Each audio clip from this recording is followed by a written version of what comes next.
Assalamualaikum warahmatullahi wabarakatuh. Om Swastiastu, Namo Buddhaya, salam kebajikan bagi kita semua.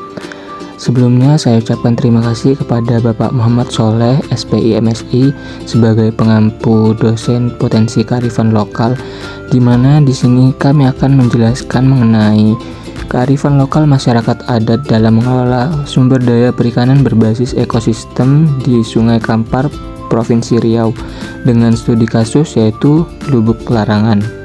Di sini kami sebagai pemateri terdiri dari dua anggota, yaitu saya Abdul Rosiki NIM 23 dan Haizuran Mazis NIM 54. Pertama merupakan pendahuluan di mana Sungai Kampar di Riau memiliki potensi perikanan yang sangat besar, termasuk spesies langka seperti ikan belida Sumatera. Akan tetapi, spesies ini terancam kegiatan overfishing akibat kurangnya regulasi.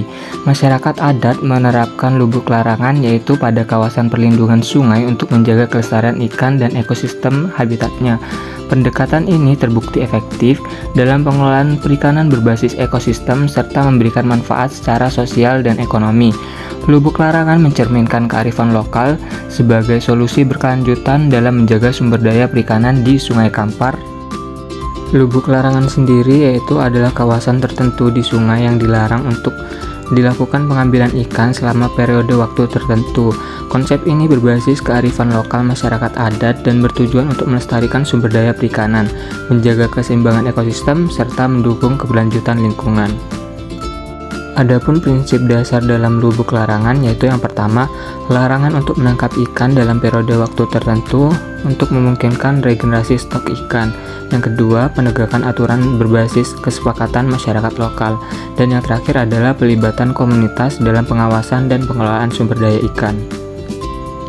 Lubuk larangan berperan penting dalam konservasi ikan, perlindungan spesies langka, dan peningkatan hasil tangkapan jangka panjang. Selain itu, hasil dari lubuk larangan sendiri digunakan untuk kegiatan sosial seperti pembangunan infrastruktur desa, bantuan sosial, dan aktivitas olahraga di desa tersebut. Selanjutnya merupakan mekanisme penerapan lubuk larangan. Yang pertama adalah penetapan lokasi. Masyarakat setempat dengan dipimpin oleh ninik mamak atau pemimpin adat menentukan wilayah sungai yang akan dijadikan sebagai lubuk larangan. Lokasi ini biasanya adalah bagian sungai yang dalam dan menjadi tempat ikan berkembang biak. Yang kedua yaitu kesepakatan dan aturan, di mana ninik mamak bersama masyarakat menyusun aturan terkait larangan penangkapan ikan di wilayah tersebut, termasuk jangka waktu larangan dan sanksi bagi yang melanggar.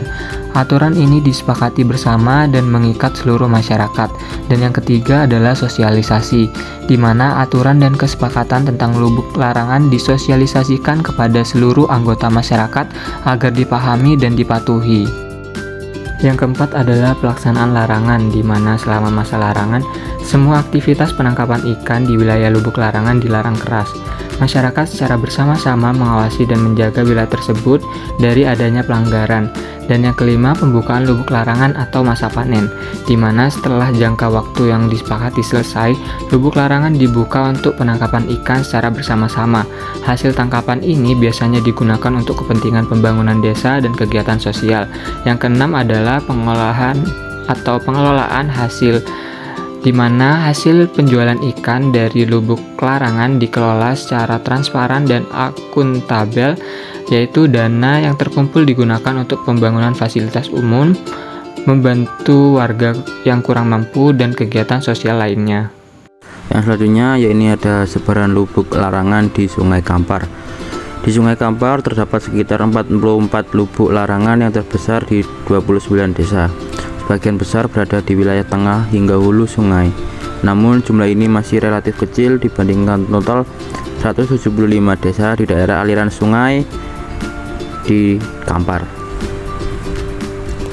Yang selanjutnya yaitu terkait keanekaragaman ikan di Sungai Kampar. Sungai Kampar memiliki keanekaragaman ikan yang tinggi dengan lebih dari 86 spesies ditemukan di beberapa wilayahnya.